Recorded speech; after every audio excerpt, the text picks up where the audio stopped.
Hello my dear friends, ನಾನು ನಿಮ್ಮ ಶ್ರೀಗಂಧ ಫ್ರಮ್ ವೈಟ್ ಕಾಮರ್ಸ್. ನಾನು ನಿಮಗೆ ಇವತ್ತಿನ ಹೊಸ ವಿಡಿಯೋಲಿ ಮೈಸೂರು ಯೂನಿವರ್ಸಿಟಿ PG ಅಡ್ಮಿಷನ್ ಬಗ್ಗೆ ಕಂಪ್ಲೀಟಾಗಿ ಅಡ್ಮಿಷನ್ ಪ್ರೊಸೀಜರ್ ಯಾವ ರೀತಿ ಇರುತ್ತೆ ಅನ್ನೋದನ್ನು ನಿಮಗೆ ವಿಡಿಯೋ ಮುಖಾಂತರ ಕಂಪ್ಲೀಟಾಗಿ ತಿಳಿಸ್ಕೊಡ್ತೀನಿ. ಹಾಗೆಯೇ ಫ್ರೆಂಡ್ಸ್, ವಿಡಿಯೋ ಶುರು ಮಾಡೋಣ. ವಿಡಿಯೋ ಶುರು ಮಾಡೋಕ್ಕಿಂತ ಮುಂಚೆ ನೀವು ನಮ್ಮ ಚಾನಲ್ಗೆ ಸಬ್ಸ್ಕ್ರೈಬ್ ಮಾಡ್ಕೊಂಡಿಲ್ಲ ಅಂತಂದರೆ ಬೇಗ ಸಬ್ಸ್ಕ್ರೈಬ್ ಆಗಿ, ಹಾಗೆ ಲೇಟೆಸ್ಟ್ ಅಪ್ಡೇಟ್ಸ್ಗೆ ಬೆಲ್ ಐಕಾನ್ನ ಮಿಸ್ ಮಾಡಿದೆ ಪ್ರೆಸ್ ಮಾಡಿ. ಜೊತೆಗೆ ನೀವು ನನ್ನ ಇನ್ಸ್ಟಾ ಮತ್ತು ಟೆಲಿಗ್ರಾಮಲ್ಲಿ ಕೂಡ ಫಾಲೋ ಮಾಡೋದು, ಡಿಸ್ಕ್ರಿಪ್ಷನಲ್ಲಿ ಲಿಂಕ್ ಇದೆ. ಹಾಗೆ ನಿಮಗೆ ಕಂಟೆಂಟಲ್ಲಿ ಡೌಟ್ ಇತ್ತು ಅಂದರೆ ಕಮೆಂಟ್ ಬಾಕ್ಸಲ್ಲಿ ಕಮೆಂಟ್ ಮಾಡಿ, ಇಲ್ಲ ಅಂತಂದರೆ ಇನ್ಸ್ಟಾ ಟೆಲಿಗ್ರಾಮ್ ಕಾಂಟ್ಯಾಕ್ಟ್ ಮಾಡಿ, ನಾನು ನಿಮಗೆ ಖಂಡಿತವಾಗ್ಲೂ ತಿಳಿಸ್ಕೊಡ್ತೀನಿ. ಅಕಸ್ಮಾತ್ ನೀವು PG ಅಡ್ಮಿಷನ್ ವಿಡಿಯೋ ಫಸ್ಟು ನೋಡಿಲ್ಲ ಅಂತಂದರೆ ಮೇಲ್ಗಡೆ ಕಾಣಿಸ್ತಿರೋ ಐಕೋಡ ಲಿಂಕ್ನ ಪ್ರೊವೈಡ್ ಮಾಡಿರ್ತೀನಿ. ಅದರಲ್ಲಿ ಡೇಟ್ ಎಲ್ಲ ಮೆನ್ಷನ್ ಮಾಡಿದ್ದೀನಿ. ಅಪ್ಲೈ ಮಾಡಲಿಕ್ಕೆ ಲಾಸ್ಟ್ ಡೇಟ್ ಯಾವಾಗ ಒಂದಷ್ಟು ಇನ್ಫಾರ್ಮೇಷನ್ ಕೊಟ್ಟಿದ್ದೀನಿ. ಅಕಸ್ಮಾತ್ ವೀಡಿಯೋ ನೋಡಿಲ್ಲ ಅಂತಂದರೆ ಮೇಲ್ಗಡೆ ಕಾಣಿಸ್ತಿರೋ ಐಕೋಡ ಲಿಂಕ್ನ ಪ್ರೊವೈಡ್ ಮಾಡಿರ್ತೀನಿ. ಫಸ್ಟ್ ಆ ವಿಡಿಯೋ ನೋಡಿ, ಆಮೇಲೆ ಈ ವಿಡಿಯೋನ ನೋಡಿ, ಸರಿನಾ? ಈಗ ಫಸ್ಟು ವಿಷಯಕ್ಕೆ ಬರೋಣ. ವಿಷಯ ಏನಪ್ಪ ಅಂತಂದರೆ, ಅಡ್ಮಿಷನ್ ಪ್ರೊಸೀಜರ್ಗೆ ಆಲ್ರೆಡಿ ಅಪ್ಲಿಕೇಶನ್ ಕಾಲ್ ಆಗಿದೆ. ಸೊ ತುಂಬ ಜನ ಆಲ್ರೆಡಿ ಅಪ್ಲೈನೂ ಕೂಡ ಮಾಡಿರ್ತೀರ. ಈಗ ನೆಕ್ಸ್ಟ್ ವಿಷಯ ಏನಪ್ಪ ಅಂತಂದರೆ, ಅಡ್ಮಿಷನ್ ಪ್ರೊಸೀಜರ್ ಬಗ್ಗೆ ಒಂದು ಕಂಪ್ಲೀಟಾಗಿ ವಿಡಿಯೋ ತಿಳಿಸಿ, ಯಾವ್ಯಾವ ಥರ ಪ್ರೊಸೀಜರ್ ಯಾವ ರೀತಿ ಇರುತ್ತೆ ಅದ್ರ ಬಗ್ಗೆ ಎಲ್ಲ ತಿಳಿಸ್ಕೊಡಿ ಅಂಥೇಳಿ. ಸೊ ಪ್ರೊಸೀಜರ್ ಯಾವ ರೀತಿ ಇರುತ್ತೆ ಅಂತಂದರೆ, ಅಪ್ಲಿಕೇಶನ್ ಹಾಕಾದ್ಮೇಲೆ ನಿಮಗೆ ಫಸ್ಟು ಎಂಟ್ರೆನ್ಸ್ ಎಕ್ಸಾಮ್ ಇರುತ್ತೆ, ಸರಿನಾ? ಎಂಟ್ರೆನ್ಸ್ ಎಕ್ಸಾಮ್ ಇರುತ್ತೆ. ಎಂಟ್ರೆನ್ಸ್ ಎಕ್ಸಾಮಲ್ಲಿ ನೀವು ಮಿನಿಮಮ್ ಎಷ್ಟು ಸ್ಕೋರ್ ಮಾಡಬೇಕು ಅನ್ನೋದನ್ನ ಆಲ್ರೆಡಿ ಹಳೆ ವಿಡಿಯೋದಲ್ಲೂ ಕೂಡ ಹೇಳಿದ್ದೀನಿ. ಪರವಾಗಿಲ್ಲ, ಇವಾಗಲೂ ಕೂಡ ಹೇಳ್ತೀನಿ. ನೀವು 50 ಇರುತ್ತೆ, ಸರಿನಾ? ಎಂಟ್ರೆನ್ಸ್ ಎಕ್ಸಾಮ್ ಬಂದು 50 ಇರುತ್ತೆ. 50ಗೆ ಮಿನಿಮಮ್ ಎಷ್ಟು ಸ್ಕೋರ್ ಮಾಡಬೇಕು, ಕೆಟಗರಿ ವೈಸ್ ಹೇಳೋದಾದರೆ SC ST ಮತ್ತು ಕೆಟಗರಿ 1 ಕ್ಯಾಂಡಿಡೇಟ್ಸ್ ಯಾರೆಲ್ಲ ಇದ್ದೀರಾ, ನೀವು 50ಗೆ ಮಿನಿಮಮ್ 80ನ ಸ್ಕೋರ್ ಮಾಡಬೇಕಾಗತ್ತೆ. ಮಿನಿಮಮ್ 80 ಅಲ್ಲ, 8. 50ಗೆ ನೀವು ಮಿನಿಮಮ್ 8ನ ಸ್ಕೋರ್ ಮಾಡಬೇಕಾಗತ್ತೆ.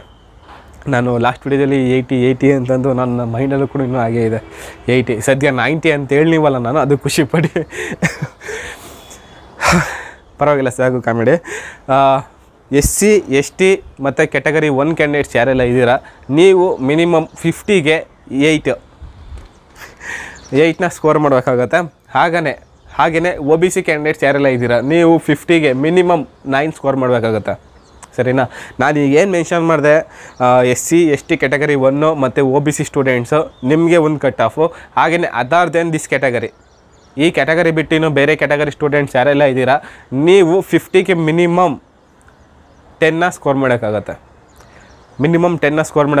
ಅಕಸ್ಮಾತ್ ನಿಮ್ಗೆ ಆಗಿಲ್ಲ, ಎಂಟ್ರೆನ್ಸ್ ಎಕ್ಸಾಮಲ್ಲಿ ಇಷ್ಟು ಮಾರ್ಕ್ಸ್ ಬರಲಿಲ್ಲ ಮಿನಿಮಮ್ ಅಂತಂದರೆ, ನಿಮ್ಮ ಕ್ಯಾಟಗರಿ ತಕ್ಕನಾಗಿ ನೀವು ನೆಕ್ಸ್ಟು ಪ್ರೊಸೆಸ್ ಹೋಗಲಿಕ್ಕೆ ಆಗಲ್ಲ, ಅಲ್ಲಿಗೆ ಅದು ಕ್ಯಾನ್ಸಲ್ ಆಗುತ್ತೆ, ಸರಿನಾ? ಇದು ಎಂಟ್ರೆನ್ಸ್ ಎಕ್ಸಾಮ್ದಾಯಿತು. ಎಂಟ್ರೆನ್ಸ್ ಎಕ್ಸಾಮ್ ಮಿನಿಮಮ್ ಇಷ್ಟು ಸ್ಕೋರ್ ಮಾಡಬೇಕು. ಅಕಸ್ಮಾತ್ ನಿಮಗೇನಾದ್ರು ಎಂಟ್ರೆನ್ಸ್ ಎಕ್ಸಾಮ್ ಬುಕ್ಸ್ ಬೇಕು ಅಂತಂದರೆ ವಿಡಿಯೋ ಡಿಸ್ಕ್ರಿಪ್ಷನಲ್ಲಿ ಒಬ್ರದ್ದು ನಂಬರ್ನ ಕೊಟ್ಟಿರ್ತೀನಿ, ಅವ್ರನ್ನ ಕಾಂಟ್ಯಾಕ್ಟ್ ಮಾಡಿ ನೀವು ನಮ್ಮ ಬುಕ್ಸ್ನ ಪರ್ಚೇಸ್ ಮಾಡಿ, ಎಂಟ್ರೆನ್ಸ್ ಎಕ್ಸಾಮ್ಗೆ ಬುಕ್ನ ಪರ್ಚೇಸ್ ಮಾಡ್ಬೋದು, ಸರಿನಾ? ನೆಕ್ಸ್ಟ್ ಇದಾದಮೇಲೆ ಎಂಟ್ರೆನ್ಸ್ ಎಕ್ಸಾಮ್ ರಿಸಲ್ಟ್ ಬರುತ್ತೆ. ರಿಸಲ್ಟ್ ಬಂದಮೇಲೆ ಅದನ್ನು ನಿಮ್ಮ ಡಿಗ್ರಿ ಮಾರ್ಕ್ಸ್ ಜೊತೆ ಯಾವ ರೀತಿ ಟ್ಯಾಲಿ ಮಾಡ್ತಾರೆ. ಫಾರ್ ಎಕ್ಸಾಂಪಲ್, ಇವಾಗ ನಿಮಗೆ ಎಂಟ್ರೆನ್ಸ್ ಎಕ್ಸಾಮಲ್ಲಿ ಒಂದು ಎಷ್ಟು 40 ಬಂದಿತ್ತು, 35 ಇಲ್ಲ 30 ಬಂದಿತ್ತು ಅಂತ ಅಂದ್ಕೊಳ್ಳಿ. ಓಕೆ, 50ಗೆ 40 ಬಂದಿತ್ತು. ಈಗ ನಿಮ್ಮ ಡಿಗ್ರಿ ಪರ್ಸೆಂಟೇಜ್ ಬಂದು ಟೋಟಲಿ 100ಗೆ ಒಂದು 90% ಇತ್ತು ಅಂತ ಅಂದ್ಕೊಳ್ಳಿ. 90ಲಿ ಆಫ್ ಎಷ್ಟು? 45, ಸರಿನಾ? 90ಲಿ ಆಫು 45.